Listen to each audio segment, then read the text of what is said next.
Hello' friends, আমি পূজা বন্ধৰ সময়তে আপাৰ আছামলৈ গৈছিলোঁ। যাওঁতে আমি বোকাখাটৰ ওচৰৰ কহৰাত ড্ৰিমলেণ্ড নামৰ এটা হোমষ্টেত এক ৰাতি আছিলোঁ। আপোনালোকক হোমষ্টেটো কিছু দেখুৱাব বিচাৰিছোঁ। একেবাৰে ৰাস্তাৰ কাষত আছিল আৰু এইটো অতি চাফ চিকুণ আছিল। এওঁলোকৰ ওপৰত 3টা ৰুম আছিল।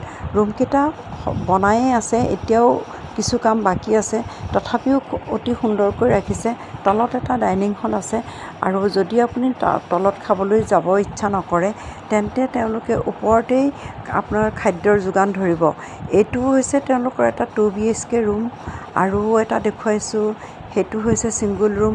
এইটো ৰুমত আমি আছিলোঁ। ৰুমটো একেবাৰে চাফ চিকুণ আৰু নতুন হোৱাৰ বাবে বেছিয়ে চাফা লাগিছিল। AC দেখিছেই, ডেকৰেশ্যনো সুন্দৰ, বিচনা পাতিও অতি চাফা। এইফালে এটা TV আৰু এটা আলমাৰি আছিল আৰু লগত আছিল আলনা এডালো আছিল। আৰু বাথৰুমটো যে অতি সুন্দৰ, বাথৰুমটোতে বহুত চাফা কাৰণে বেছি ভাল লাগিল। আৰু সাধাৰণতে আমি বাথৰুমবিলাক লেতেৰা বা অলপ অসুবিধাজনক হ'লে থাকি ভাল নাপাওঁ, কিন্তু এওঁলোকৰ এইখিনি বহুত ভাল লাগিল। আপোনালোকেও আহিলে থাকি চাব পাৰে।